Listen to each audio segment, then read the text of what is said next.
Bagaimana sih tips untuk membantu anak untuk beradaptasi dengan puasa, seperti mengatur jadwal untuk makan dan minum, memilih makanan yang tepat untuk berbuka dan sahur, dan bagaimana mengajarkan anak-anak kita untuk mengendalikan diri nih, Sob?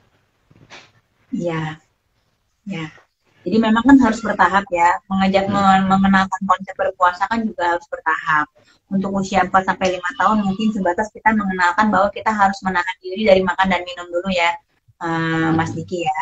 Gitu, dan tetap prinsipnya adalah kita tidak memaksakan sama sekali. Kan mereka adalah anak-anak itu kan adalah peniru yang ulung. Peniru yang ulung artinya mereka benar-benar mengikuti apa yang kita lakukan gitu. Jadi sebisa mungkin kalau misalkan memang kita lagi puasa ya kita ketika mereka makan kita bilang dari awal, Umi nggak makan dulu ya karena Umi lagi puasa gitu. Supaya apa? Supaya dapat pahala loh dari Allah. Kita kenalkan dari konsep seperti itu dulu. Oh jadi Umi puasa supaya Allah makin sayang ya? Iya gitu. Karena kan sebenarnya mereka belum tahu ya efek puasa, efek positif puasa, manfaat dan lain-lain kan belum tahu. Tapi kita kenalkan bahwa dengan puasa ini kita mendapat kasih sayang yang lebih loh dari Allah. Seperti itu dulu ya Mas ya. Yang pertama. Kemudian untuk pelaksanaannya memang sangat tergantung dari usia ya. Kalau untuk usia 5 tahun mungkin dari mereka puasa 3 atau 4 jam aja kita udah alhamdulillah gitu. Karena kan memang yang ingin kita kenalkan adalah konsepnya dulu sementara gitu. Jadi setelah 4 jam mereka udah lapar atau masih kuat, kayaknya lapar deh Umi atau haus, oke boleh minum ya, boleh minum atau boleh makan sedikit, habis itu kita lanjut puasa lagi ya, kayak gitu boleh. Jadi tiap 3 jam 4 jam mereka boleh buka puasa tanda kutip ya, kemudian melanjutkan lagi puasanya. Jadi mereka tetap terkondisikan bahwa mereka sedang menahan diri loh, walaupun tiap 3-4 jam sekali mereka tetap kita kasih makan sebenarnya kan, tetap boleh mengkonsumsi makanan dan minuman, tapi mengkondisikan suasananya, kemudian bahwa ini adalah untuk mengharap ridha Allah supaya Allah makin sayang, itu mulai kita kenalkan dari usia dini. Itu yang pertama ya. Kemudian memberi contoh, jadi pada saat maghrib jangan kita usahakan kita bareng bersama dengan anak-anak ya, walaupun mungkin mereka udah buka puasa 3 kali ini sebelum maghrib tapi pada saat maghrib usahakan kita yang ada di rumah bisa berkumpul pada saat mendengarkan azan maghrib pertama kali berkumandang ya. Kita bilang alhamdulillah sudah maghrib, Umi yang udah dewasa sekarang baru boleh minum atau makan gitu. Jadi mereka mulai paham sedikit-sedikit, oh jadi makannya itu pada saat maghrib gitu. Setelah maghrib boleh makan nggak? Umi boleh makan, nanti makan makanan nanti kita puasa lagi mulai besok pagi, itu boleh kita kenalkan perlahan-perlahan. Kemudian kan kita mau melatih juga mereka pada saat sahur ya. Untuk anak-anak yang lebih besar 6 tahun 7 tahun mungkin bisa kita paksakan bangun pada saat sahur. Untuk anak 5 tahun kita harus benar-benar kondisikan dari malam harinya. Jadi kita bilang kalau mereka biasanya tidur jam 10 atau jam 11 kan banyak juga anak-anak sekarang tidurnya malam, kita sampaikan ke mereka. Nanti kita mau sahur nih, kita mau dapat keberkahan dari Allah untuk makan di pagi hari. Kita harus bangun jam 4 pagi loh. Jadi sekarang kita udah mulai coba tidur ya, dari jam 9 kita kondisikan, kita juga udah naruh handphone, jangan main handphone lagi. Kemudian kita buat ruangan lebih senyap, kita matikan beberapa lampu di sekitaran ruangan di rumah kita ya. Jadi mereka terkondisikan untuk tidur. Belum tentu mereka akan tidur sih, belum tentu. Seenggaknya mereka sudah mulai mengistirahatkan pikiran mereka dan mereka sudah ada di tempat tidur. Untuk mengkondisikan mungkin tidurnya jam 10, jam 11 nggak apa-apa, tapi mereka udah ada mindset di pikiran mereka bahwa ini aku mau istirahat loh karena nanti sahur aku akan bangun. Jadi pada saat bangun sahur mereka jadi nggak rewel, nggak cranky dan lain-lain karena mereka udah tahu ya kan semalam udah dibilang kita mau sahur supaya bisa mendapatkan keberkahan dari Allah seperti itu.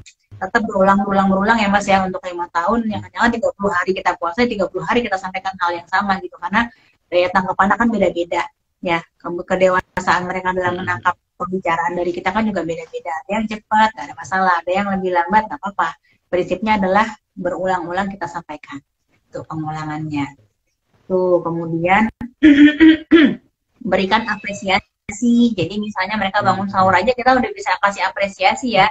Anak kecil itu kan sebenarnya sangat mudah disanjung, sangat mudah gitu ya, sangat mudah dinaikkan emosi positifnya. Wah hebat ya, Ade sudah berhasil bangun sahur nih, Ade udah hebat nih, pasti Allah makin sayang.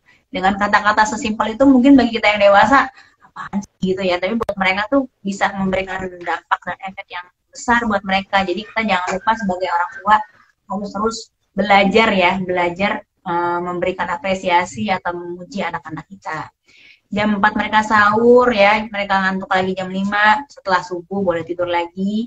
Jam 8, jam 9 mereka bangun, mereka mengeluh misalnya sudah mulai, aku lapar nih, aku haus misalnya ya, untuk yang 5 tahun. Jadi mau buka dulu, kalau mau buka dulu boleh, karena kan lagi latihan. Nggak harus kayak Umi atau Abi yang sampai maghrib.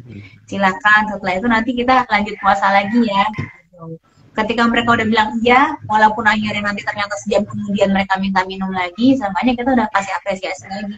Hebat ya, kamu udah mulai belajar lagi nih, pasti Allah makin sayang. Itu terus kita ulang, dan kita ulang. Dan jangan lupa awasi kesehatan anak. Yang paling penting kan ya, walaupun mereka udah 6 tahun, 7 tahun, 8 tahun ya, kadang-kadang kan mereka juga belum tentu bisa mengenali kapan mereka nggak kuat, kapan mereka kuat. Ya intinya kan kita tidak memaksakan mereka sampai mereka benar-benar sudah memasuki usia balik. Jadi ketika mereka tiba-tiba tampak lemas sekali, ya kan ada yang lemes biasa-biasa aja ya, mungkin yang udah biasa ngeliat, ada yang lemes banget sampai tidur, sampai respon terhadap kita kalau dipanggil nggak terlalu responsif gitu ya, kayaknya udah lemes banget. Boleh kita tanyakan lebih ini ya, lebih intens, kamu kuat atau enggak? Kalau memang lagi lemes banget, Allah tidak memaksakan kok, kamu kan lagi belajar, boleh buka gitu. Intinya kita sebagai orang tua harus paham kapan mereka jangan-jangan dehidrasi. Salah satu tandanya mereka mulai tampak sangat lemas, kemudian pada saat buang air kecil kamar mandi warnanya sangat kuning pekat, kemudian jumlahnya jauh lebih sedikit, kemudian frekuensinya tadinya tiap 4 jam atau 3 jam mereka pipis, tiba-tiba jadi 6 jam, 7 jam mereka nggak pipis gitu. Jadi kita jangan sampai lengah ya, baiknya kita buka puasa gitu. Kadang-kadang ada anak-anak yang terlalu semangat, aku nggak mau buka kayak gitu ya, justru malah mereka yang nggak mau buka, tapi kita ngelihat sendiri kayaknya ini anak udah beda gitu ya, lemesnya beda. Jadi kita sampaikan lagi, Allah tidak akan membebankan sesuai dengan di luar kemampuan kamu loh, apalagi kamu kan juga masih belum balik, jadi masih boleh loh berbuka, nanti setelah itu kita lanjutkan puasa lagi gitu. Jadi harus benar-benar lihat ya, tanda dehidrasi yang paling objektif adalah frekuensi BAK, frekuensi buang air kecil, harusnya dalam 24 jam itu minimal 6 kali.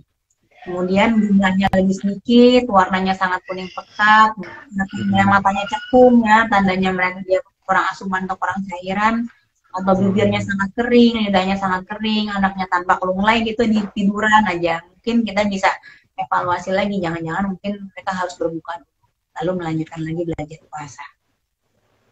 Itu Mas Diki.